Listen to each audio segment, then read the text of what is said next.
I'm Jason Plato, and how do I fit into the world of Silverstone? That's a good question. I'm about to start my 10th year as a BRDC board director, and the BRDC wholly owns all the subsidiaries below, of which one of those is Silverstone Circuits and all the associated businesses.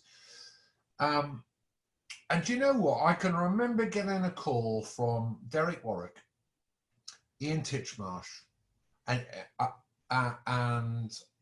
Ross Hyatt, and a couple of other board directors. And it was a bit of a pincer movement, a subtle pincer movement. And they said, "Look, do you fancy being a director? We've got a hole on the board. We think you'd be good." And you know what? I've loved it. It's been really, really great. And we've seen some really terrible times at Silverstone, business-wise, some really tough years. And then we've seen us turn it around, and then literally coronavirus hit, and that's kind of undone all of our good work. But prior to that, the first time I ever went to Silverstone, I think it was the 1976 British Grand Prix, I think it was. Either 76 or 77. You might be able to correct me here with your F1 knowledge.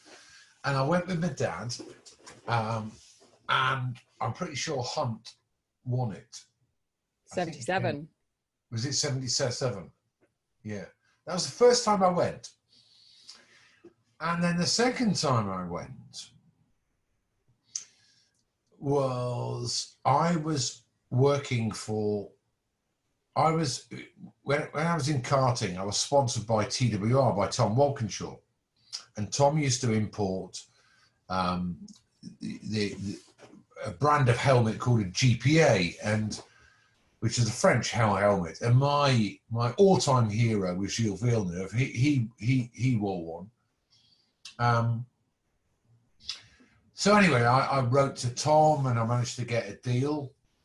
And then Tom was also the importer for Motor Oils, and we managed to get a deal. And we became friends, actually. And I in the summer holidays, I used to go down and work at TWR on the Jaguar team. And I can remember going as a gopher, and we'd stand on the pit wall and make coffees and do all that sort of stuff. And the XGS Jaguars were racing. And that was the second time I went, and I can still remember the feeling of going through the main gates, thinking, "Christ, this is epic! This is where it's at." And then, of course, again, I then started racing cars in 1990, so spent a lot of time there. But I then became an instructor. I think it would have been about 1993. I worked at the John Watson Racing School. And was there for 3-4 years, and have very fond memories of it, actually. But yeah, so to go back all that time, and then for the last 10 years to have a pass where I can get into any building at any time, and everybody knows me. All the security guards just open everything up for me, and they wave and they smile. It's quite an odd feeling, actually, to be the one of 7 big bosses there. It's a big responsibility, and I'm very proud of it, actually. Unfortunately, I have to stand down. You're only allowed to do 9 years, and then you must retire as a director. But we put a vote to the membership because of the current climate we're in. We didn't want to change the board during this difficult time. So I'm probably the only director in the history that's going to do 10 years. But I'm sad I'll be sad to stand down, actually, Johnny. I've loved it. I've learned a great deal because it's a big business, and there's a way to do things, and I've had all sorts of meetings with all sorts of people, and I love the place. I think it has a special place in a lot of people's hearts, doesn't it? A lot of people have formed a very close bond with Silverstone, and it is the heart and the home of of British motor racing, isn't it? Absolutely. Yeah, I mean, you know, I can think of some iconic moments which have happened over the years. You know, Senna with Mansell. You know, the track invasion, the Wonky Man which ran across Hanger Strait. I mean, so many moments. But I think, you know, I've been privileged in that last 10 years. You know, I've been in the director's box in the president suite above the wing, and we get to go everywhere. But the one thing which strikes me about Silverstone is just the fans. You know, the crowd are like no other. I mean, okay, you can draw similarities to Monza with the Tifosi, but they're only there for Ferrari. Whereas the British fans, or the people which go to the British Grand Prix at Silverstone, you know, every one of the drivers has got support. So I think they are a unique breed which go there, and the atmosphere is like nothing else. Yeah, it's a really special place. But I'm going to take you back to your days as an instructor at Silverstone. Oh dear. Well, exactly. So Rob has teed me up so beautifully, and there are so many great stories of your time there, and what you did and do. And so tell me, first of all, what's life like as an instructor at Silverstone? Well, back in those days, in the round, it was great fun. It was great fun. You know, I viewed it as how shall I tee this off? You know, instructing for me was a way A, to earn a few quid, but more importantly, to earn a few quid by not getting a proper job. So then I could keep focused on my motor racing. I was out, okay, you know, there weren't racing cars we were driving, but they were track cars. But more to the point, I was on a track nearly every day of the week, or most days of the week, and was, you know, getting paid, not much, but it kept the wolf from the door. But it enabled us all to concentrate on our motor racing without the stresses of having a 9-to-5 job. And I think all of us are technically unemployable anyway back then, because all we thought about was cars, racing cars. But you know, it was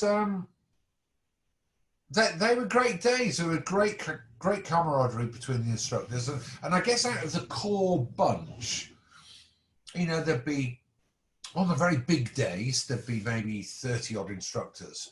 And out of those 30, there'd probably be 10 which were the core main Silverstone instructors. So we would get all the, you know, if you're in that core bunch, we get the small days, the medium days, and the big days. And consequently, we were working pretty much 6 days a week, or 7 days a week sometimes if we wanted to.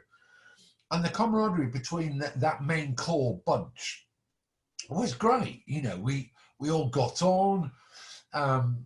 It was a laugh a minute, and you know, and there were some very humorous individuals there. But you know what? It was hard work. It was hard work. There's a lot of responsibility. We've got to keep people safe. And the big thing is, it can be quite monotonous, because, you know, instructing people who've never driven on a track, they all make the same mistakes. None of them listen. They all think they're great, and they're not. They're you know, they're simply terrible. So of course, it's kind of just repeating the same thing. Oh, you know, please don't turn the wheel until you get to the cone. I mean, I've probably said that 1 billion times in my life during a 3-year period. Do you know what I mean? But what kept us all sane was just how much good fun it was. You know, we were all, there was a lot of hijinks, a lot of practical jokes, a lot of stuff which went on behind the chief instructor's back. And also, you know, the boss of the driving school back then was a guy called Paul O'Brien, who's Eugene O'Brien's older brother. And Paul was quite hard work, which, you know, now I'm on the inside, I know how difficult his job was.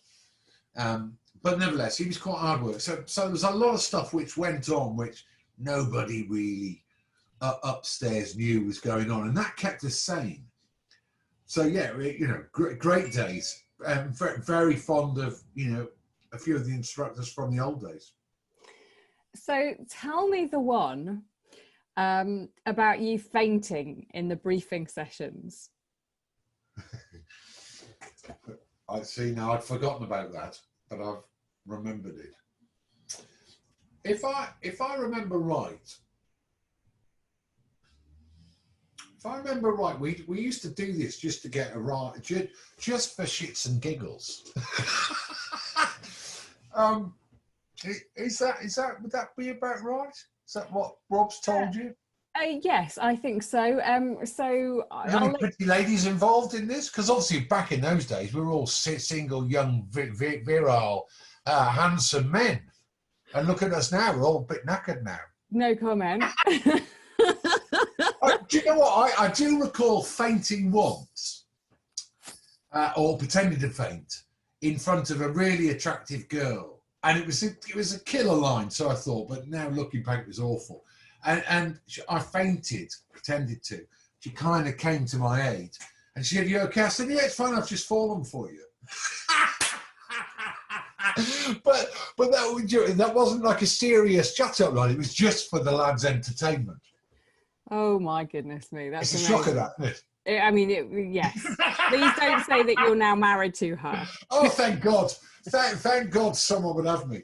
Yeah, apparently it was quite a regular thing that you'd take to fainting during a briefing and then just carry on as if nothing had happened, just to kind of catch people out, make them feel a little more at ease and forget their nerves.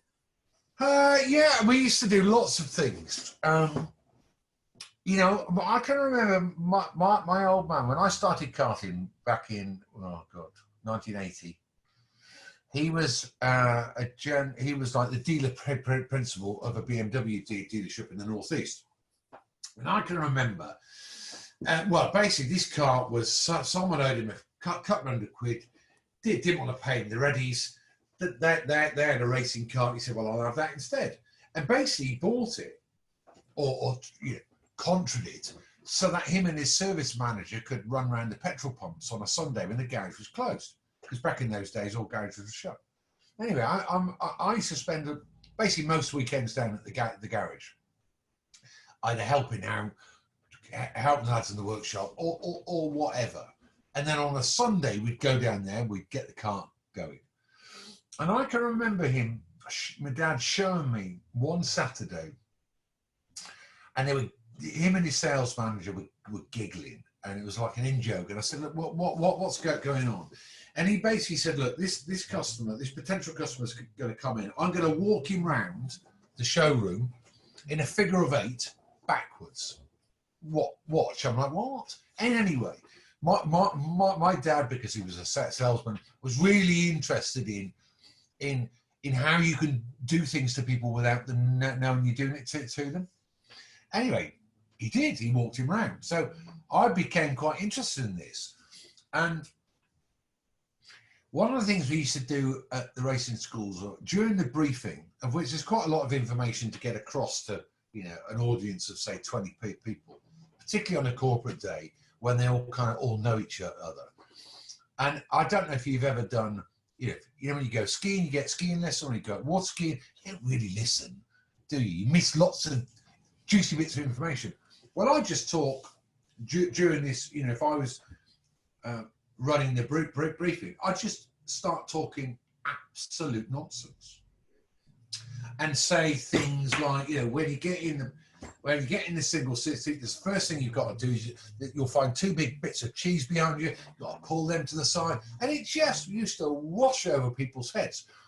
And there was 100 other things we do. And one of the things, you know, now my memory is starting to work again, was this just stop in the middle of a briefing, and people were like looking round, and then start again as if nothing would happen, or fall over, or do something weird. That's just my daft sense of humour, I guess. Well, I think that's brilliant. It's genius. Just to make sure everybody's paying attention. Yeah. What was do you have a day that you look back on in your career as an instructor and think, yeah, that was blinding, that was a great day? Well, in terms of days which made a difference to my career, yeah, I mean, I can remember a couple of those days. I mean, there was always a you know, a law, a rule, at all of the racing schools. And I used to work predominantly at Silverstone, but occasionally did some days at Brands Hatch or a couple of other rally schools. And you know, the golden rule was: do not, under any circumstances, approach corporate clients, corporate guests for sponsorship. End of. Don't do it. Not allowed. I didn't listen to any of that, and nor did anybody else. And one of the days at Silverstone in 1994, Swan National Leasing had a big corporate day, and I befriended them, and they kind of rescued my career, actually, because I started in single seats in Formula Renault in 1990, 91, went Formula 3 in 92, but ran out of cash. Did a sideward step or backward step to Vauxhall Lotus in 93. That didn't kind of work out, and then I ran out of cash. So racing schools became really quite important, but I also became a ruthless rule breaker in that any corporate guest that was there, I'd be rat of a drain pipe, trying to land myself a corporate deal. And, you know, I did pull off a few little small ones, but managed to pull off a big one, which got my career back on track for halfway through 95, and then got me into Renault Spiders for 96, which was my springboard into touring cars. So yeah, God bless Silverstone Racing School, because without that, I wouldn't have found Swan National, and we might not be speaking now. Extraordinary. I mean, it just sounds like a group of naughty schoolboys having the best time. That's exactly what it was like. Exactly like that. And you know, once you've been there for a few years, you know, your confidence in terms of what you could get away with and what was acceptable went through the roof. And I can remember tying one of these railings to Paul O'Brien's back bumper in the car park. So when he'd drive off, he'd drag a whole set of railings with him. Of course, Paul wouldn't know who it was. Obviously not. Of us would, you know, none of us would fess up. I can also remember, shall I say? Yeah, I'll tell the story. I can remember, Paul, it's probably very easy to believe this because of the way I am anyway. I can be quite abrasive sometimes, and if it's in my head, I'll say it. If I think I'm on solid ground, I'll argue, and sometimes you shouldn't really argue with the boss. So I had quite a strange relationship with Paul in that he didn't really like me that much because I'd answer back and I was a bit cheeky, but nonetheless I was a good instructor. So I can remember Paul's car was parked and it was quite pinned in, and I can remember getting some white tank tape, and on the passenger side in big letters sticking white tape on his car. It began with T and ended in T, and there was a W in there as well.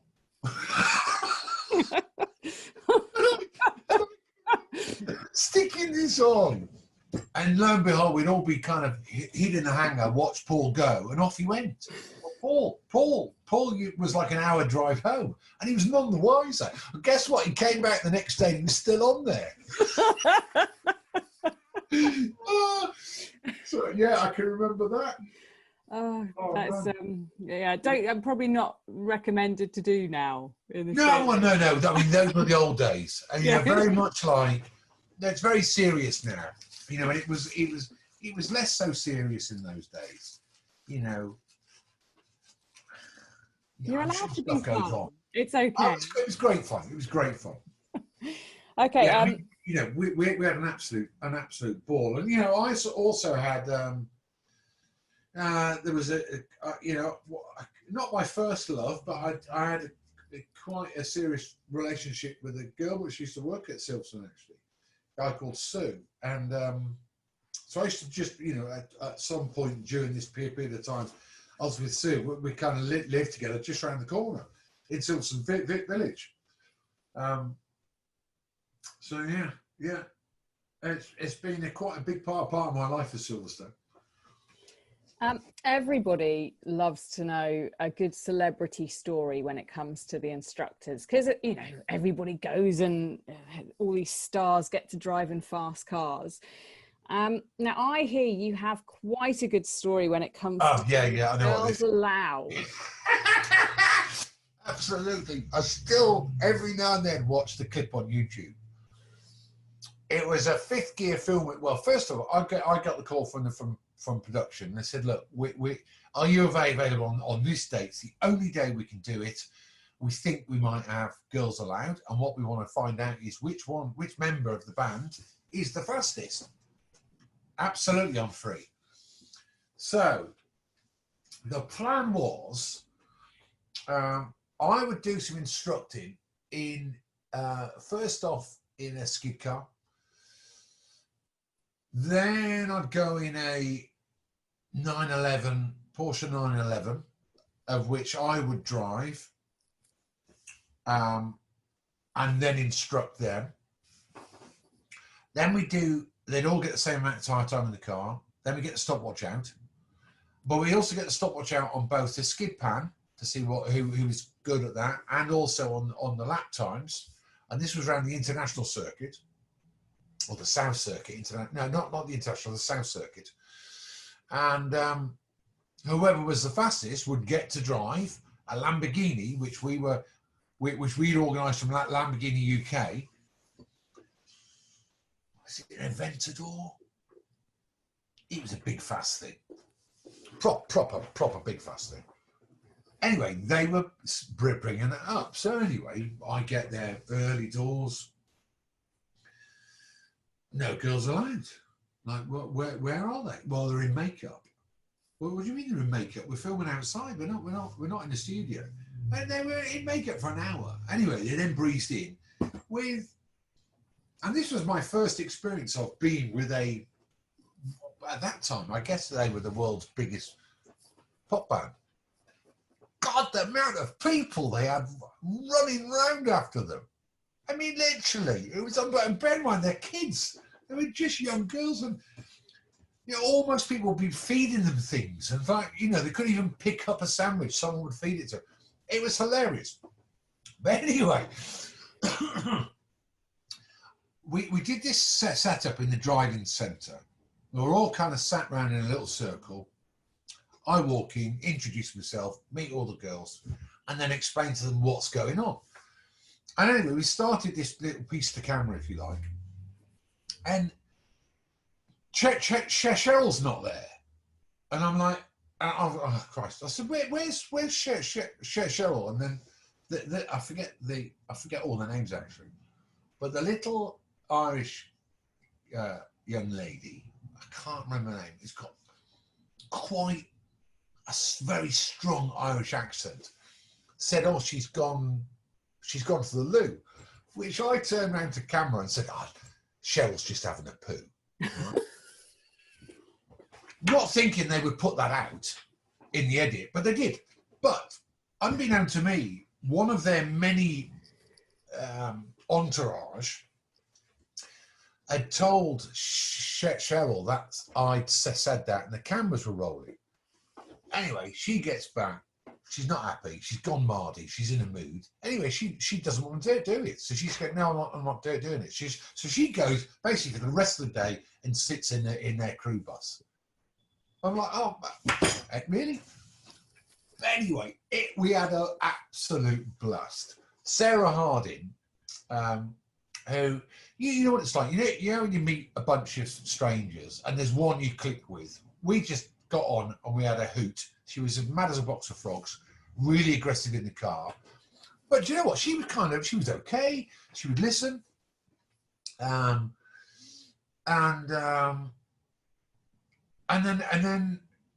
then we managed to get Cheryl back out of the van just as I was doing passenger rides in the 911. Well, of course, young guy, gorgeous young pop band. I'm doing a bit of showing off, aren't I? Anyway, she didn't like it. She wanted me to stop. She felt sick. But literally, I had them hanging out of the seats. They were, because you've seen people, drivers take members of the public out. It's almost like they lose control of their body. They fall in the seatbelts. So all this was on camera, and it's just hilarious. So anyway, during this period of time, we get a phone call from the people at Lamborghini, and they said, "Oh, we've had a problem. The truck that's bringing the Lambo up's had a crash, and you can't have the car anymore."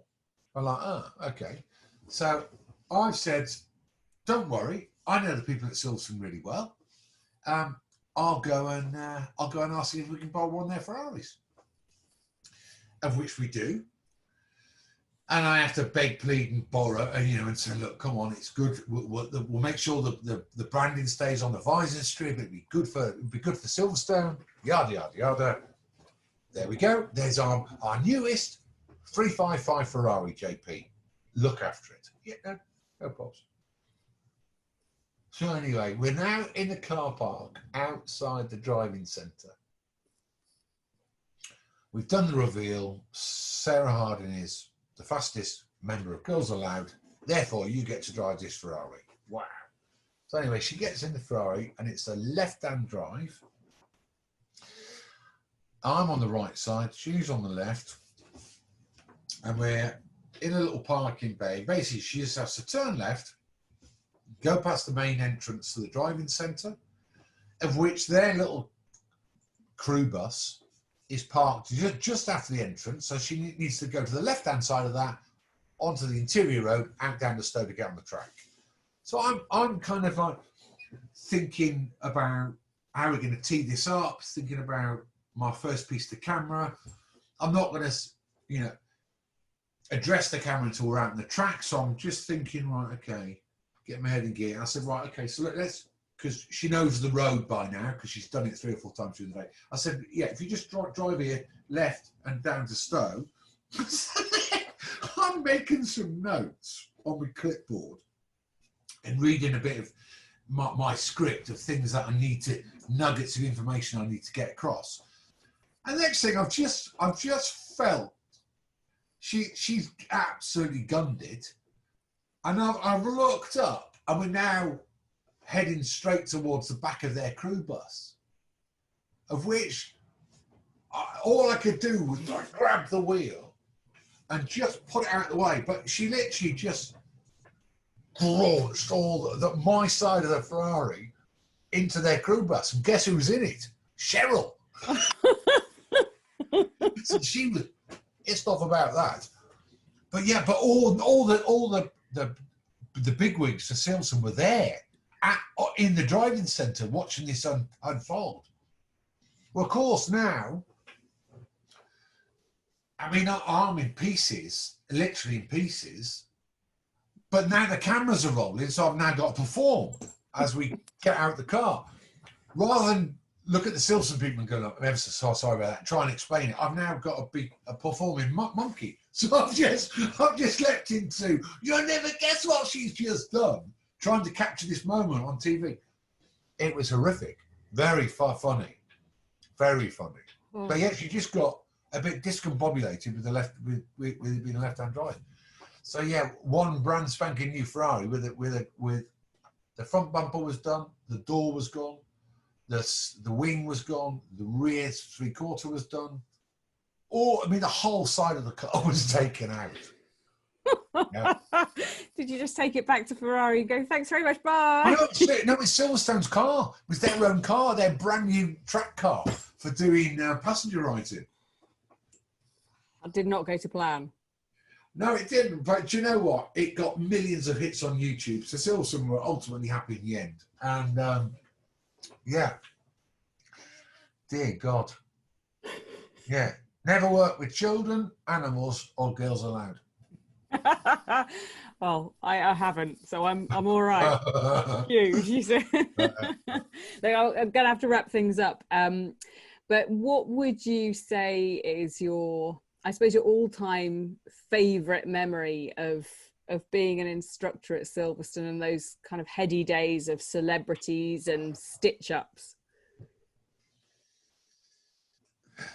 You know what, Jenny? It's really difficult to pick out one because there were so many brilliant days, and even the days where, oh, do you know what? It was belting with rain, and we had to be outside in the elements, doing a single-seater course or on the rally stages or whatever it may be. Do you know what? They're all really good, fun days actually, and you know, we like you say, you know, we got to meet lots of interesting people there. I mean, you know, I became, good Lord, how long ago was this? Maybe it's 20 years ago. You know, that's where I met James Martin, and we're really good mates now. You know, I taught him how to drive an F1 car at Silverstone, which he then went on to buy. But so many brilliant, fun days where ultimately it's about the punter. You know, the punter's got to have a great day, and it's very difficult. I would say it's almost impossible not to deliver that, because they're at Silverstone, they're driving the Grand Prix circuit or the national circuit or whatever it may be, and you know, they're out of their comfort zone, and they've got really good instructors who are all racing drivers, all know what they're doing. What's not to like about that? Oh, Jason, it's been an absolute pleasure. Thank you so much for your time. I really appreciate it. Not at all.